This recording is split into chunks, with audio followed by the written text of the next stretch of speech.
আপনার হাতে যদি একটি স্মার্টফোন থাকে তাহলে তৈরি করে নিতে পারবেন 1 থেকে 2 মিনিটের মাধ্যমে 6 দফা আন্দোলনের পোস্টার ডিজাইন।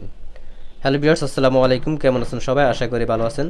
6 দফা আন্দোলনের একটি পোস্টার ডিজাইনের পিএলপি ফাইল নিয়ে হাজির হলাম আপনাদের মাঝে। এই পিএলপি ফাইলটি কাস্টমাইজ করার জন্য আপনাদের প্রয়োজন হবে ব্যাকগ্রাউন্ড রিমুভ করা ফটো, একটি পিএলপি ফাইল। ভিডিওটা সম্পূর্ণ দেখে 4টি সংখ্যার পাসওয়ার্ড সংগ্রহ করে প্রথমে পিএলপি ফাইলটি ডাউনলোড করে নিন। আর এই পিএলপি ফাইলটি কাস্টমাইজ করার জন্য আপনাদের প্রয়োজন হবে একটি pixel app application. Pixel app অ্যাপ্লিকেশনটি আপনারা প্লে স্টোর পেয়ে যাবেন বা এই ভিডিওর ডেসক্রিপশন বক্স থেকে পিক্সেল অ্যাপটি ডাউনলোড করে ইনস্টল করে নিতে পারবেন। এখন আমি আপনাদেরকে দেখিয়ে দিব কীভাবে আপনারা পিএলপি ফাইলটি পিক্সেল অ্যাপে ইনপুট করবেন, কাস্টমাইজ করবেন। পিএলপি ফাইল ইনপুট করার জন্য প্রথমে 3 ডটে ক্লিক করে দিতে হবে। তারপরে আপনারা এখান থেকে ওপেন ডট পিএলপির মধ্যে টাচ করে দিবেন। তারপরে একদম উপরে দেখতে পারবেন ডট পিএলপি, এখানে টাচ করবেন। আপনারা দেখতে পাচ্ছেন 6 দফা আন্দোলনের পোস্টার ডিজাইন পিএলপি ফাইল। এই পিএলপি ফাইলটি আপনার 4টি সংখ্যার পাসওয়ার্ড দিয়ে ডাউনলোড করে নিতে হবে। পাসওয়ার্ডগুলো কোথায় পাবেন? ভিডিওর বিভিন্ন অংশে পাসওয়ার্ড দেওয়া আছে, পাসওয়ার্ডগুলো সংগ্রহ করে ডাউনলোড করে নিতে পারবেন। এই ভিডিওর ডেসক্রিপশন বক্সে লিঙ্ক আছে। তো আমরা এই ফাইলটির মধ্যে টাচ করে দেব। তারপর আমরা এখানে দুটি অপশন দেখতে পারবো, একটা হচ্ছে ওপেন অ্যান্ড অ্যাড, একটা হচ্ছে ওপেন অনলি। আপনারা চাইলে যে কোনো অপশনে টাচ করতে পারবেন। আমি এখান থেকে ওপেন অনলিতে টাচ করে দিলাম। ওয়েলকাম এভরিওয়ান, দেখতে পাচ্ছেন পিএলপি ফাইলটি পিক্সেল অ্যাপে ইনপুট হয়ে গেছে। এখন শুধু কাস্টমাইজ করব। তো আমরা এখান থেকে এই ছবিটা কাস্টমাইজ করতে পারবো, চাইলে আমরা এখান থেকে এই 3টি ফটো কাস্টমাইজ করতে পারবো। তো এগুলো কাস্টমাইজ করার জন্য আমরা দেখতে পারবো 3 ডট নিচে লেয়ার, এই লেয়ারের মধ্যে টাচ করব।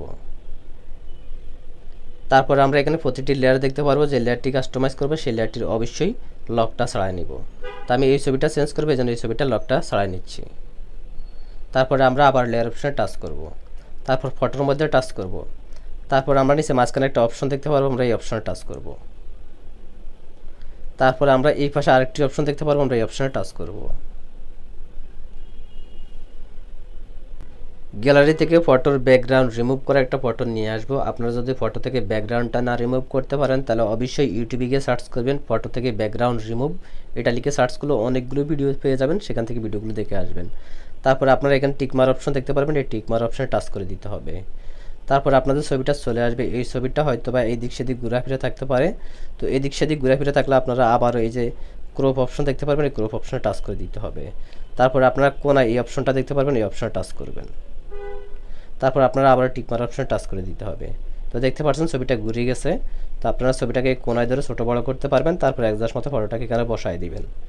তো আমি এই ফটোটাকে যেভাবে পরিবর্তন করছি সেম একইভাবে আপনারা এই ফটোগুলো পরিবর্তন করতে পারবেন। তারপর আপনারা দেখতে পাচ্ছেন এখানে নামটা দেওয়া আছে, নামটাকে চেঞ্জ করতে হবে। নামটা চেঞ্জ করার জন্য আপনারা আবার লেয়ার অপশনে টাচ করে দিতে হবে।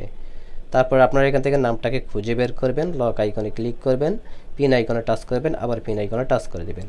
তারপর আপনারা এখান থেকে নামটাকে মোছাই দিবেন, মোছাই দিয়ে যার জন্য ডিজাইন করবেন তার নামটি লিখে দিবেন। সাকিব আল হাসান দিলাম। তারপর আমি এখান থেকে ওকেতে টাচ করব। তারপর আমরা আবার লেয়ার অপশনে টাচ করব।